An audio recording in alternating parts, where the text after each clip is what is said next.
बिस्मिल्लाहिर्रहमानिर्रहीम। मुझे कहते हैं बुशरा सलीम और आप देख रहे हैं मेरा channel mindful parenting by Bushra Saleem. आज की इस एपिसोड में मैं बहुत इंपॉर्टेंट टॉपिक लेकर आई हूँ कि बच्चों को हम कैसे सिखाएं कि अल्लाह ना करे जब भी वो लॉस्ट हो जाते हैं शॉपिंग मॉल में, प्ले एरिया में, तो किस तरह क्या उन्हें करना चाहिए, हमें क्या करना चाहिए कि सिचुएशन जो है माइंडफुली किस तरह इसको डील किया जा सकता है, क्या ऐसी स्ट्रैटेजीज हैं जिससे बच्चों को पहले से प्रिपेयर किया जा सकता है, क्या चीज़ें सिखाई जा सकती हैं कि अल्लाह ना करे जब भी ये सिचुएशन हो तो बच्चों को भी एक सेफ तरीका पता हो और हमें भी पता हो कि हमने क्या करना है। So let's start the video. तो सबसे पहली चीज़ ये कि जब बच्चा शॉपिंग मॉल में या कहीं भी खो जाता है तो हमें पता होता है कि सबसे इम्पोर्टेंट मीन ऑफ कम्युनिकेशन जो है वो कॉन्टैक्ट नंबर है, मोबाइल फ़ोन है।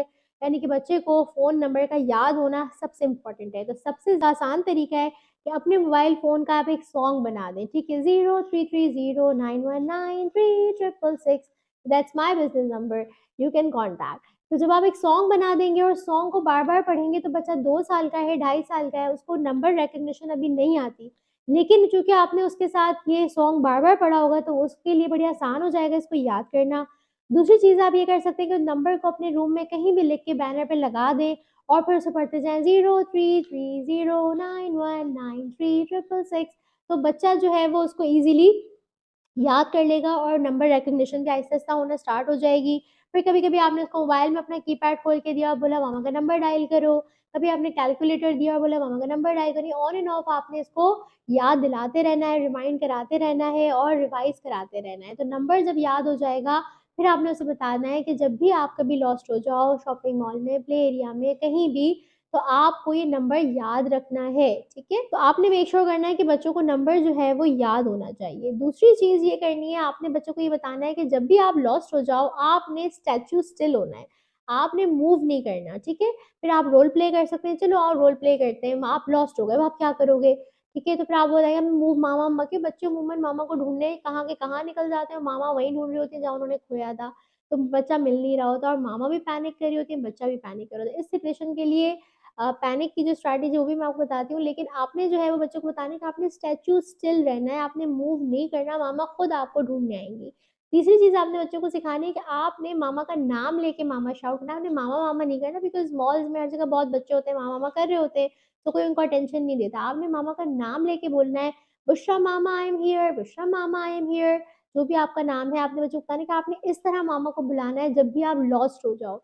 चौथी चीज़ जो आपने करनी है वो ये करनी है कि जो भी आपके बच्चे ने ड्रेस पहना हुआ हो, आपने उस ड्रेस को ज़ोर-ज़ोर से अनाउंस करना शुरू कर देना है। येलो फ्रॉक में बच्ची है, येलो टी-शर्ट में बच्ची है, ब्लू स्कर्ट है, ब्लू जीन्स है, व्हाइट टॉप है, तो जो भी उस बच्चे ने ड्रेस पहना हुआ है, अगर वो आपको लगे बच्चा आगे-पीछे हो गया है और आप गली में हैं और आपको डर है अल्लाह ना करे कोई उठा के लेके जाने वाली चीज़ हो सकती है या कुछ भी, इस वक़्त जब बच्चा खोता है तो बहुत उल्टे ख़्याल आ रहे होते हैं।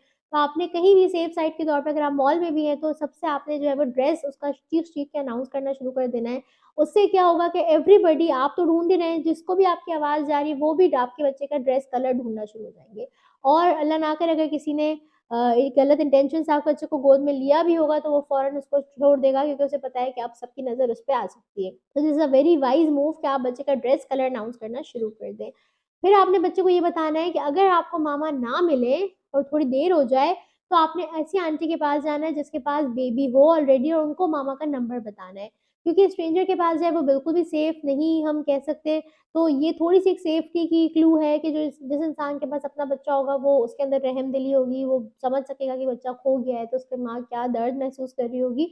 तो वो जो है उम्मीद है कि वो हेल्प करने वाले ज़ोन में होता है। तो मतलब आंटी, जो बच्ची वाली आंटी है उनको आपने ढूँढना है और उनके पास जाना है। यूजुअली ऐसे लोग आपको करीब में मिल जाते हैं फ़ौरन। और इसकी एक और सबसे इम्पोर्टेंट चीज़ जो आपने करनी है वो ये कि जब भी आप शॉपिंग पे जाएँ, तो आप कोशिश करें कि जानबूझ के, अक्सर बच्चे आगे निकल जाते हैं, एक दफ़ा हाइड हो जाएँ।